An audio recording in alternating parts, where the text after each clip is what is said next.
प्यारे विद्यार्थियों, आप सभी को मेरा नमस्कार। मैं डॉक्टर नेमीचंद कुमावत, सहायक आचार्य हिंदी विषय, राजकीय महाविद्यालय की आपके इस बीए पार्ट सेकेंड विषय हिंदी साहित्य के प्रथम प्रश्न पत्र की आज की इस ऑनलाइन कक्षा में मैं आप सभी का हार्दिक अभिनंदन और स्वागत करता हूं। प्यारे विद्यार्थियों, आपकी जो मुख्य परीक्षा होगी महर्षि दयानंद सरस्वती विश्वविद्यालय के द्वारा जो पाठ्यक्रम है, उस पाठ्यक्रम के आधार पर विश्वविद्यालय की जो मुख्य परीक्षा होगी वह प्रश्न पत्र इस प्रथम प्रश्न पत्र का 100 अंकों का होगा। यानी प्रथम प्रश्न पत्र 100 अंकों का, इसी तरह से द्वितीय प्रश्न पत्र भी 100 अंकों का है। यानी हिंदी साहित्य 200 अंकों का। इसी तरह से आपके जो ऑप्शनल और 2 पेपर होंगे वो भी 200-200 अंकों के हैं। 600 अंकों से आपका मूल्यांकन होगा।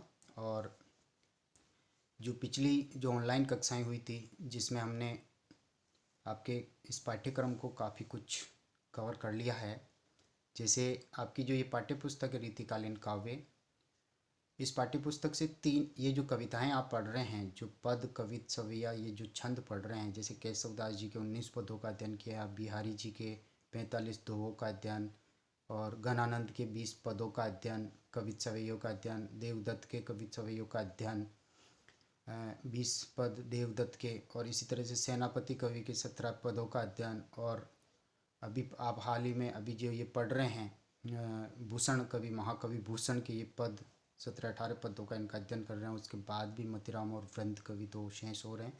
कुल इसमें 8 अध्याय हैं। यानी 8 अध्यायों से 3 आपकी व्याख्याएं होगी, और तीनों व्याख्याएं भी अथवा में होगी। इसका मतलब यह है कि कुल 6 व्याख्याएं होगी। अध्याय 8 हैं, हर चैप्टर से एक व्याख्या होनी है, केवल 2 चैप्टर को छोड़ करके। तो कुल मिला के 6 व्याख्याएं होगी। जैसे पहला प्रश्न है उसमें क ख घ, यानी ये 3 व्याख्याएं होगी, तीनों में ही फिर एक एक अथवा होगी। तो एक तरह से किसी चैप्टर को आप छोड़ नहीं सकते, आपको समस्त पढ़ना है। जैसे मैंने 5 अध्याय पढ़ा दिए, छठा ये चल रहा, 7वां और 8वां अध्याय हम आगे की ऑनलाइन कक्षाओं में हम पढ़ेंगे। और तो ये 8-8 अंक की ये 3 व्याख्याएं होगी, और इसी तरह से 16-16 अंकों के आपके 3 प्रश्न होंगे। एक सेकंड, 16-16 अंकों के 3 प्रश्न हैं। हाँ, 8-8 अंकों की 3 व्याख्याएं और 16-16 अंकों के 3 प्रश्न होंगे, और वो तीनों प्रश्न भी इन्हीं अध्यायों पर आधारित होंगे। इन पदों की विषय वस्तु, भाव पक्ष और कला पक्ष, या कवि के काव्य की विशेषताएं, या जैसे सेनापति कवि तो सेनापति के ऋतु वर्णन, श्लेष वर्णन से संबंधित। जैसे केशवदास जी हैं तो उन्हें हृदयहीन कवि कहा जाता है, उनके ऊपर उनके काव्य की भावगत कलागत विशेषताएं या उनकी संवाद शैली। इसी तरह से जैसे बिहारी है तो बिहारी की जो सत्सई है, भक्ति नीति श्रृंगार की त्रिवेणी, उस पर प्रश्न है, या बिहारी सत्सई की काव्यगत विशेषताएं। और जैसे गणानंद कवि हैं तो गणानंद जो है रीतिमुक्त काव्य के प्रतिनिधि कवि हैं, तो उनके काव्य में जो रीतिमुक्त काव्य की जो सारी प्रवृत्तियाँ हमें दृष्टिगत होती है, उन पर उनके काव्य का मूल्यांकन, या गणानंद के काव्य की काव्यगत विशेषताएं। इसी तरह से देवदत्त जो श्रृंगार वर्णन में एक तरह से उनको सफलता मिली है, तो उनके श्रृंगार वर्णन पर, या भूषण कवि जो अभी हाल ही में आप पढ़ रहे हैं उस पर भी, जैसे उनकी राष्ट्रीय चेतना, या भूषण जो है वीर रस के कवि, इसे सिद्ध कीजिए। तो इस तरह से ये प्रश्न बनते हैं। तो मैंने पिछली जो ऑनलाइन कक्षाएं हैं उसमें 3 मॉडल उत्तर तैयार करके उनके पीडीएफ नोट्स आपके व्हाट्सएप ग्रुप में शेयर करते हुए उन पर ऑनलाइन कक्षाएं मैंने आपसे ली हैं, और उनमें मैंने विस्तार से आपको पढ़ाया है। तो प्यारे विद्यार्थियों, किस तरह से मुख्य परीक्षा में प्रश्न आएंगे और किस तरह से आपको उत्तर लिखना है, ये भी मैंने अच्छी तरह से आपको बता दिया है। तो 16-16 अंकों के 3 प्रश्न आपके होंगे, जिस पर मैंने काफ़ी चर्चा कर ली है। 3 व्याख्याएं 8-8 अंकों की होगी, उस पर मैंने चर्चा कर ली हैं। साथ ही जो आपके 16 अंकों का जो पाठ्यक्रम है, 16 अंकों का और 12 अंकों का, 12 अंकों का जो पाठ्यक्रम है वो आपके रीतिकालीन साहित्य का इतिहास आपके दिया हुआ है सेकेंड ईयर में। फर्स्ट ईयर में जैसे आपने आदिकाल भक्तिकाल को पढ़ा, और जब थर्ड ईयर में आप जाएंगे तो वहाँ केवल हिंदी साहित्य की आधुनिक काल को आप पढ़ेंगे। आधुनिक काल की विविध काव्य धाराएं, जैसे भारतेंदु युग, द्विवेदी युग, छायावाद, प्रगतिवाद, प्रयोगवाद, नई कविता, तो ये पूरा आधुनिक काल आपके बीए थर्ड ईयर में है। सेकेंड ईयर में केवल रीतिकाल दिया हुआ है। तो रीतिकालीन इतिहास जो है उनके ऊपर भी आपके 12 अंकों का एक प्रश्न आएगा, वो भी अथवा में होगा। जैसे मैंने आपको पढ़ाया है कि रीतिकाल की विविध परिस्थितियाँ, सामाजिक, राजनीतिक, आर्थिक, धार्मिक, इन परिस्थितियों पर एक प्रश्न तैयार करके मॉडल आंसर मैंने आपको पढ़ाया। इसी तरह से रीतिमुक्त, रीतिसिद्ध और रीतिबद्ध कवियों पर मैंने प्रकाश डाला। साथ ही रीतिकाल का नामकरण विवादास्पद रहा, इन पर भी मैंने आपको विस्तार से मॉडल आंसर तैयार करते हुए मैंने आपको पढ़ाया है, नोट्स तैयार करके पीडीएफ्स बना करके आपको शेयर किए। साथ ही रीतिकाल की जो प्रमुख प्रवृत्तियाँ यानी विशेषताएं हैं उन पर भी मैंने मॉडल आंसर तैयार करके आपको पीडीएफ नोट्स के रूप में शेयर किए और उन पर ऑनलाइन कक्षाएं भी ली। यानी कहने का तात्पर्य 12 अंकों का पाठ्यक्रम भी ये हमने पूर्व में ही तैयार कर लिया है। साथ ही जो 16 अंकों का एक प्रश्न आएगा वो रीतिकालीन सिद्धांत विषयक होगा, जैसे अलंकार संप्रदाय, रस संप्रदाय आपके पाठ्यक्रम में रीति संप्रदाय हैं। जिस रीति संप्रदाय में हमने पढ़ा था रीति का तात्पर्य वैदर्भी, गौड़ी और पांचाली रीतियों पर उदाहरण सहित हमने इसको पढ़ा, ये प्रश्न आपके बनेगा। इन सब के मैंने पीडीएफ नोट्स बनाए हैं और मॉडल आंसर बना के आपको व्हाट्सएप ग्रुप पर शेयर किए हैं। साथ ही इनके ऊपर ऑनलाइन कक्षाएं भी ली हैं जो यूट्यूब चैनल पर सभी वीडियोज अपलोड किए हुए हैं। यानी जैसे रस के प्रमुख अवयवों पर हमने चर्चा की, स्थायी भाव, विभाव, अनुभाव, संचारी भाव। रस निष्पत्ति पर मैंने उत्कृष्ट कोटि का मॉडल आंसर तैयार करके आपको समझाया है, पीडीएफ नोट्स आपके शेयर किए हैं। साथ ही जैसे नायक नायिका भेद पर प्रश्न आता है तो इसको भी काफ़ी विस्तार से मैंने पीडीएफ मतलब इनके नोट्स तैयार करते हुए मॉडल आंसर के रूप में पीडीएफ नोट्स बना करके आपको शेयर की। कुल मिलाकर के एक तरह से कहना चाहता हूँ कि जो 16 अंकों का रीति सिद्धांत विषयक जो प्रश्न आता है उसको और कहीं से आपको पढ़ने की आवश्यकता नहीं है सिवाय मेरे नोट्स के, पीडीएफ नोट्स के, जो मैंने आपको शेयर कर दिए हैं और ऑनलाइन वीडियोज में मैंने इनको विस्तार से आपको समझा दिया। 12 अंकों का प्रश्न जो रीतिकालीन इतिहास पर आता है वो भी अच्छी तरह से तैयार करवा दिया है। और जो व्याख्याएँ आएगी 3, वो छठा अध्याय हम पढ़ रहे हैं, इन्हीं से संबंधित वो व्याख्याएँ होगी और 3 मॉडल आंसर भी मैंने लिखवा दिया। यानी लगभग आपका 80-90% कोर्स मैंने इस फर्स्ट पेपर का कवर करवा दिया है। तो हम आज आगे पढ़ने जा रहे हैं पिछली जो हाल ही की जो 3-4 ऑनलाइन कक्षाएं हुई जिसमें छठे अध्याय भूषण को हम पढ़ते आ रहे हैं। मैं बार बार इस पाठ्यक्रम पे इसलिए चर्चा कर रहा हूँ कि काफ़ी कुछ मैंने इस पाठ्यक्रम को कवर करवा दिया है। आप मेरे साथ साथ चल करके इस ऑनलाइन अध्ययन को जारी रखें। जो यूट्यूब चैनल पर जो वीडियोज अपलोड किए जा रहे हैं समय पर उनको आप ओपन करके देखें और जो पीडीएफ नोट्स शेयर किए जा रहे हैं व्हाट्सएप ग्रुप पर उनको भी आप समय पर ओपन करके अपने इन नोट्स को पढ़ें, तैयार करें। आपकी परीक्षाएं नज़दीक हैं, जल्दी से परीक्षा फॉर्म भराए जाने वाले हैं। हम आज पढ़ेंगे छठे और 7वें पद को। तो देखिए हम 7वें पद को हम आरंभ करने जा रहे हैं। भूषण कवि का ये 7वां पद। पिछले पद में हमने छठे पद में हमने महाराज शिवाजी के द्वारा अपनी तलवार के बल पर जिस तरह से हिंदुत्व धर्म की उन्होंने रक्षा की, मुग़ल यानी अंग्रेज औरंगजेब ने जिस तरह से हिंदुओं की धार्मिक आस्था को जो खंडित किया था, अपना आतंक उन्होंने मचाया था, मंदिरों को तोड़ा, मूर्तियों को खंडित किया, ब्राह्मणों के गले से जो एक तरह से मालाएं उतरवाई, रुद्राक्ष की मालाएं उतरवाई, जनेऊ उतरवाई, वेद ग्रंथ, धार्मिक ग्रंथ को जलाया गया था और साथ ही चोटियाँ आदि काटी गई थी। तो इस तरह से शिवाजी ने अपने तलवार के बल पर इस हिंदू धर्म की पूरी तरह से रक्षा की और हिंदुओं की भक्ति, राम नाम के प्रति भक्ति में आस्था बनाए रखी थी। देव मंदिरों की उन्होंने रक्षा की थी। यानी अंग्रेजों के औरंगजेब के हर तरह के अत्याचारों से हिंदुत्व धर्म की उन्होंने रक्षा की, जिसका हमने पिछले इस छठे पद में हमने उसका अध्ययन किया।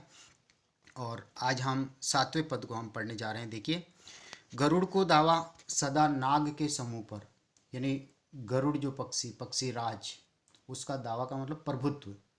गरुड़ राज का जो प्रभुत्व है, गरुड़ पक्षी का जो हमेशा प्रभुत्व बना रहता है वो नाग के समूह पर बना रहता है, यानी सर्पों के समूह पर सदैव आधिपत्य रहता है, क्योंकि सर्पों के दुश्मन पक्षी राज हैं, गरुड़ हैं।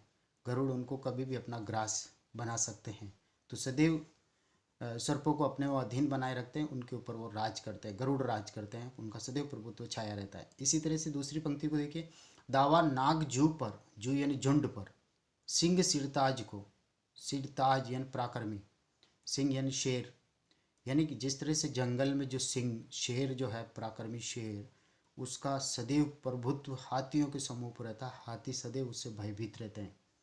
यानी शेर राज करता हाथियों के समूह पर, तो सिंह का प्रभुत्व सदैव हाथियों पर जिस तरह से बना हुआ रहता है। तीसरी पंक्ति देखिए, दावा पुरहुत को पहारन के कुल पर, दावा यानी प्रभुत्व, सदा प्रभुत्व, यानी कहा जाता है कि देवराज इंद्र ने एक बार सारे पर्वतों के पंख कतरे थे, यानी उनको धराशायी किया था। तो यहाँ ये है कि पुरहुत यानी इंद्रदेव का, पहारन यानी पर्वतों के समूह पर कुलियन समूह पर, वंश पर। तो इंद्र ने पर्वतों के पंख कतर करके एक तरह से पर्वतों पर अपना प्रभुत्व जमाया था। यानी पर्वत इंद्रदेव से डरते हैं, उनका प्रभुत्व सदैव उनके ऊपर रहता है, पर्वत सदैव भयभीत रहते हैं उनसे। तो यहाँ भूषण कवि ये कहना चाह रहा है कि जिस तरह से गरुड़ राज पक्षी का सदैव प्रभुत्व सर्पों के समूह पर बना रहता है, और हाथियों के झुंड पर जिस तरह से सिंह का प्रभुत्व होता है, और इसी तरह से पर्वतों के समूह पर जिस तरह से देवराज इंद्र का प्रभुत्व होता है, उसी भांति पश्चिम के गोल पर दावा सदा बाज को, पश्चिम यानी पक्षियों पर, पक्षियों का जो गोल यानी झुंड होता है उस पर सदैव प्रभुत्व बाज पक्षी को होता है। बाज पक्षी उनको कभी अपना ग्रास बना सकता है। तो पक्षी से सदैव एक तरह से बाज पक्षी से सदैव सारे पक्षियों का झुंड डरा रहता है। उसी तरह से अब इन सभी उपमानों का जो भूषण कवि ने जो उपयोग किया है, वो महाराज शिवाजी के पराक्रम को दिखाने के लिए, उनके प्रभुत्व को दिखाने के लिए उपमान उन्होंने चुने हैं। भूषण अखंड नवखंड महीमंडल में, अखंड अर्थात संपूर्ण ब्रह्मांड में जो 9 खंडों में ये पृथ्वी विभक्त है, तो 9 खंड, अखंड 9 खंड महीमंडल, महीमंडल यानी पृथ्वी पर 9 द्वीपों में, जो 9 खंड 9 द्वीपों में जो ये विभक्त समस्त जो पृथ्वी है, इस पृथ्वी पर व्याप्त तम पर दावा रवि किरण समाज को, तम यानी घना अंधेरा जो इस पृथ्वी के खंड खंड में 9 द्वीपों में 9 खंडों में समस्त पृथ्वी तल पर जो घना अंधेरा छाया होता है, उसके ऊपर प्रभुत्व और राज सूर्य की किरणें करती है। अर्थात सूर्य उदय होते ही उनकी किरणों का प्रभुत्व चारों ओर फैल जाता है और घना अंधकार छूमंतर हो जाता है, यानी अंधकार छंट जाता है। यानी सूर्य की किरणों का सदैव प्रभाव अंधकार पर रहता है, अंधेरे को सूर्य की किरणें ही हटाती है। तो किरण समाज लिखा है यहाँ पर, सूर्य की किरणों का जो समाज है उसका प्रभुत्व संपूर्ण ब्रह्मांड में छाए हुए अंधेरे पर वो प्रभुत्व रहता है। तो अब पूर्व पश्चायन पश्चिम, तो पूर्व से लेकर के पश्चिम तक देश, दक्षिण से उत्तर लो यानी दक्षिण यानी दक्षिण दिशा से उत्तर लो यानी उत्तर तक, यानी सभी राज्यों में जहाँ जहाँ मुगल शासन है, जहाँ जहाँ इन फिरंगियों के शासन है, विदेशियों के शासन है, तो तहाँ जहाँ पातशाही तहाँ दावा शिवराज को। तो जहाँ पातशाही यानी बादशाह है, तहाँ यानी वहाँ दावा यानी प्रभुत्व शिवराज को यानी शिवाजी से सभी भयभीत हैं, सभी आशंकित हैं। यानी इन्हीं सभी बादशाहों को शिवाजी अपने पराक्रम, अपने शौर्य से, अपने प्रभुत्व के बल पर इनको अपने अधीन रख करके इनको पर अपना राज करते हैं, सारी बात इनसे अपनी मनवाते हैं, अपने अधीनस्थ रखते हैं। तो बात को उपमानों के माध्यम से, उपमेय केवल यहाँ शिवाजी हैं और अनेक उपमान उनको पहनाए गए हैं, तो यहाँ मालोपमा अलंकार भी हैं। तो देखिए वापस शुरू से हम देख सकते हैं इसको कि जिस तरह से सर्पों के समूह पर पक्षीराज गरुड़ का प्रभुत्व होता है, हाथियों के झुंड पर जिस तरह से सिंह का प्रभुत्व होता है, पर्वतों पर जिस तरह से देवराज इंद्र का प्रभुत्व होता है, और पक्षियों के झुंड पर जिस तरह से बाज का एकाधिकार होता है, और समस्त पृथ्वी मंडल में छाए हुए इस अंधेरे पर जिस तरह से सूर्य की किरणों का प्रभुत्व होता है, उसी तरह से पूर्व से पश्चिम, उत्तर से दक्षिण तक जहाँ जहाँ मुगल बादशाहों का शासन है, वहाँ उनके ऊपर शिवाजी का प्रभुत्व व्याप्त है। अर्थात शिवाजी से सभी भयभीत है, सभी आशंकित हैं। शिवाजी अपना शासन संपूर्ण पृथ्वी पर यानी पूर्व से पश्चिम, उत्तर से दक्षिण तक जो भारतीय राज्य हैं, उन सभी मुगल बादशाहों पर शिवाजी का शासन है। तो प्यारे विद्यार्थियों, आज हमने आपके पाठ्यक्रम, प्रश्न पत्र की योजना, कितनी व्याख्याएं होगी, कितने प्रश्न होंगे, किस तरह का पाठ्यक्रम हमने पढ़ लिया है, उस पर विस्तार से चर्चा करते हुए हमने शिवाजी के शिवा शौर्य से संबंधित 7वें पद का हमने अध्ययन किया। अगला जो हम पद पढ़ेंगे वो 8वें और 9वें पद पर होगा, और छत्रसाल प्रताप से चयनित अंश हैं। ये छत्रसाल दशक उनकी रचना है, और शिवाजी महाराज छत्रसाल के आश्रय में रहे थे, तो उनका पराक्रम का चित्रण भी इन्होंने शिवाजी के अनुरूप ही किया है। तो यहाँ पर हम अगली ऑनलाइन कक्षा में पढ़ेंगे।